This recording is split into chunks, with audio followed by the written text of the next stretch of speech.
그래서 저 너무 추웠던 기억이 나고 그래서 이게 약간 합격 시그널인가? 사실 지금 와서 생각한 거지 그때 저는 생각하지도 못했어요. 그래서 이렇게 너무 떨리시는 심장을 막 치고 계시더라고요. 안녕하세요. 제가 이번에 찍은 영상은 제가 면접을 갔던 학교에서 받았던 질문과 상황 그리고 교수님 반응을 준비했습니다. 먼저 한림대학교부터 할게요.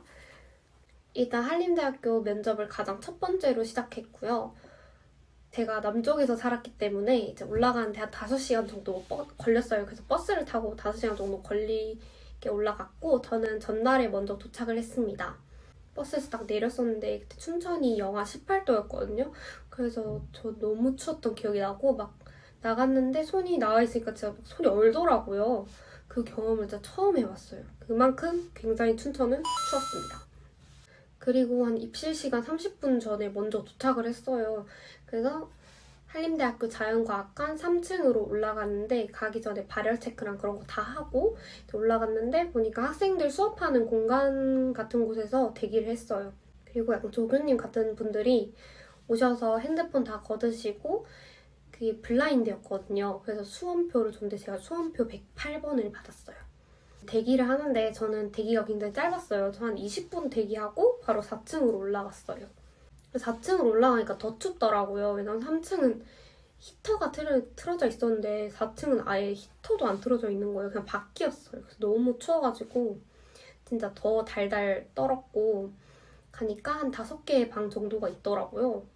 그래서 랜덤으로 뭔가 배치해 주시는 것 같았어요. 그래서 저는 그 방에서 기다리고 있었는데 이게 좀 웃긴 썰이 있는데 제 앞에 계신 분이 너무 떨리셨나 봐요. 그래서 이렇게 너무 떨리시는 심장을 막 치고 계시더라고요. 그걸 보면서 약간 굉장히 떨리시나 보다 이러면서 좀 저도 긴장이 좀 풀렸던 것 같아요. 오히려 그분을 보면서 되게 감사한 분이에요. 아직까지 기억에 남아요. 이제 들어가니까 교수님께 먼저 인사하고 교수님이 저에게 뭐 타고 오셨어요? 그래서 제가 버스 타고 왔어요. 이렇게 하니까 또 누구랑 오셨어요? 물어보시더라고요. 제가 그때 엄마랑 갔거든요. 그래서 저 엄마랑 같이 왔습니다. 그러니까 그래 꼭 붙어야겠네요. 뭐 이런 식으로 얘기하셔서 그때 좀 긴장이 좀 풀렸고 근데 아직까지 이게 첫 면접이어서 목소리가 너무 떨리는 거예요. 그래서 약간 염소 목소리 마냥 그렇게 면접을 진행하긴 했어요. 제가 받았던 질문을 알려드릴게요. 제가 이걸 좀 보면서 말씀을 드릴게요. 먼저 저는 첫 번째로는 간호사가 전문직이라고 생각하느냐에 대한 질문을 받았어요. 근데 이게 사실 한림대학교 간호학과 기출에 있던 문제였거든요. 그래서 이걸 듣는 순간 답변이 그냥 생각이 확 나긴 했어요. 그래서 제가 미리 생각한 답변을 말씀드렸는데 저는 그 간호학 개론을 보면 플렉스너의 전문직 기준이 있거든요. 그래서 그 기준을 보고 말씀을 드렸어요. 제가 한 답변은 플렉스너의 전문직 기준에 따르면 궁극적인 목적은 이타적이고 사회봉사적이어야 하며 강한 윤리적 요소가 중요시 된다. 또한 자율행위를 하고 고도의 전문 교육 과정을 걸친다. 라고 말씀드렸고 그리고 간호사는 간호행위는 자율적으로 하며 국민 건강 증진, 질병 예방, 건강 유지 이런 관점에서 보면 충분히 궁극적 목적은 이타적이고 사회봉사적이라고 생각하여 전문직이라고 생각합니다. 라고 말을 했어요. 그러더니 이제 꼬리 질문이 나오셨어요. 그래서 간호사가 현재 의료 상황에서 자율성 있게 간호행위를 한다고 생각하세요? 라고 하는 거예요. 사실 저는 꼬리 질문이 나올 줄 몰랐거든요. 그래서 굉장히 좀 당황스러웠어요. 저는 딱 그때 생각난 게 이때 건강 이슈가 간호법 제정이었거든요. 그래서 간호법이 제정되지 않아 현 의료법상 의사 보조라고 명시되어 있으며 간호사와 의사 관계가 수평적이지 않다 보니 소극적으로 자율 간호 행위를 하는 것 같아서 자율성 있게 간호 행위를 하지는 못한다고 말씀을 드렸어요. 교수님께서 저에게 그럼 자율성이 작으니 전문직이 아니냐라고 또 꼬리 질문이 들어오더라고요.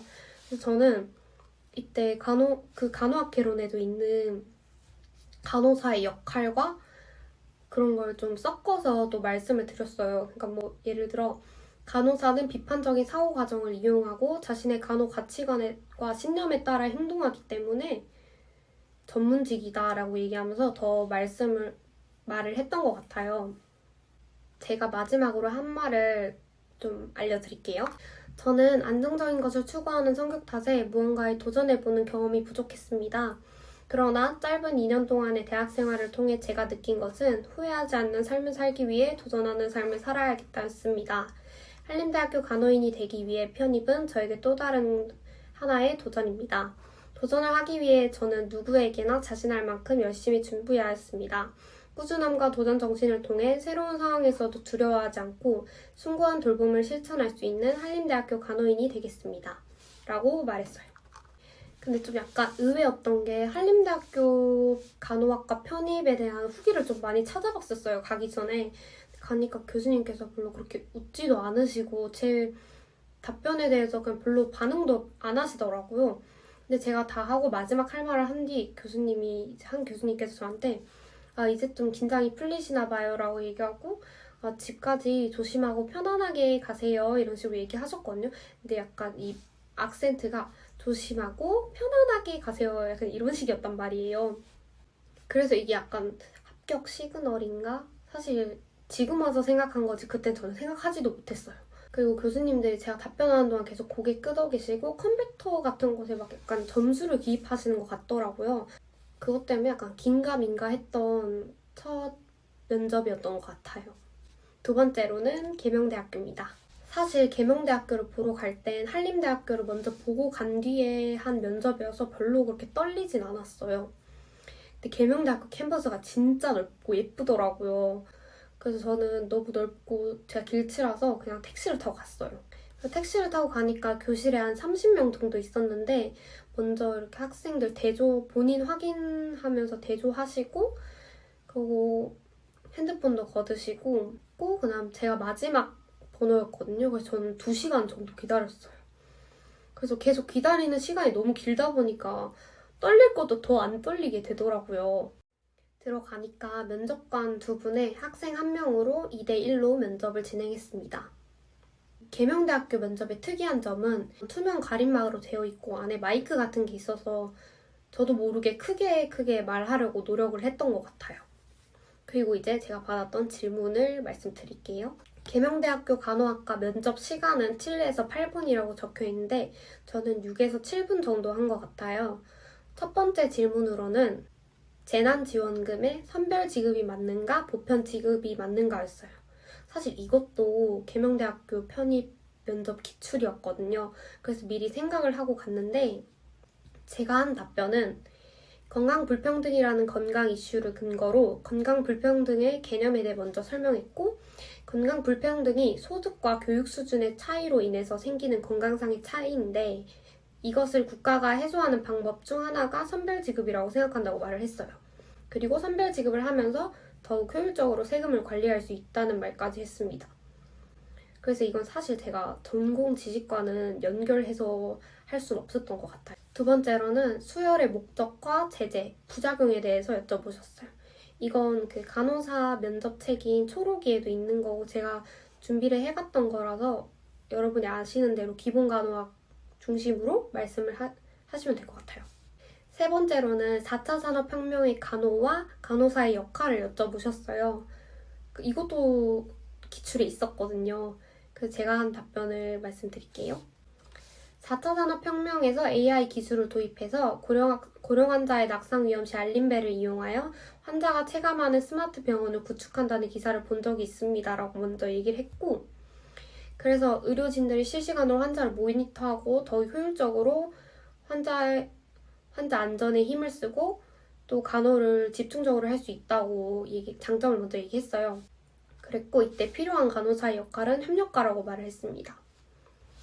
이 역할은 간호학 개론에 나오는 간호사의 역할 중 하나를 참고했고요. 4차 산업혁명 이전이 다학제 간 인간과의 협력이었다면 4차 산업혁명 이후는 기계와의 협력이라고 얘기했고 이때 간호사는 정보와 기술에 관련된 지식이 필요할 것이라고 말을 했습니다. 그리고 앞에 도와주시는 분이 계신데 이 면접이 끝나기 1분 전에 노크를 하신다고 하셨어요. 근데 절대 흔들리지 마시고 노크 소리가 들려도 그냥 자기 소신대로 자기가 하던 말을 이어나가시면 될 것 같아요. 저는 노크 소리를 못 들었거든요. 그리고 여기서의 저의 합격 시그널은 제가 말을 하자마자 교수님들께서 고개를 끄덕이면서 점수를 바로 기입하셨고, 여기서 합격 시그널은 교수님 두 분께서 약간 제가 말하면 바로 점수를 기입하셨고, 그리고 서로 상의하시더니 더 물어볼 거 있나요? 하니까 아우 너무 더 물어볼 게 없어요 라고 말씀하셨는데, 이게 약간 합격 시그널 같습니다. 세 번째로는 연세대학교 미래 캠퍼스인데요. 사실 면접 순서가 서류 성적 순이라고 말했던 것 같은데, 사실 제가 직접 가니까 뭐 그런 건 잘 모르겠고 수험 번호 순이었던 것 같아요. 저는 일반 편입에서는 1번으로 면접을 봐서 그렇게 기다리진 않았던 것 같고, 여기도 강의실에서 기다렸습니다. 순서가 되니까 불러주셔서 이렇게 길을 따라서 갔고요. 가니까 어떤 방에 갔는데 한 5분 정도를 주시더라고요.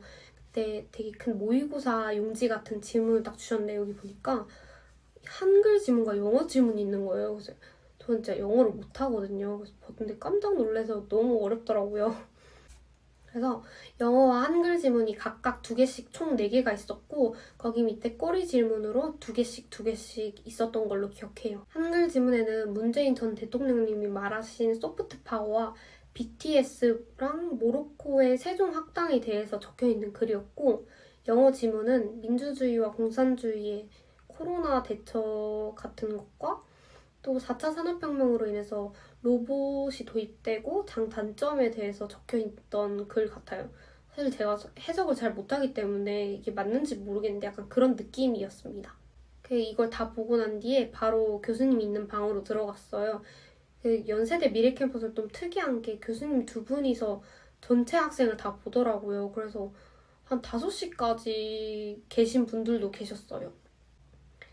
그리고 이제 들어가니까 교수님께 인사하고, 그리고 질문에 대한 답을 말씀하라고 하시더라고요. 그래서 바로 그 답에 대해서 줄줄이 얘기를 했고, 마지막으로는 지원 동기에 대해 여쭤보시고 이렇게 끝이 났습니다. 어떠셨나요? 제가 시간이 너무 오래됐기도 해서 제대로 기억이 나진 않지만 최대한 기억을 해서 여러분께 알려드렸고요. 더 궁금하신 거 있으시면 댓글이나 구독해주세요.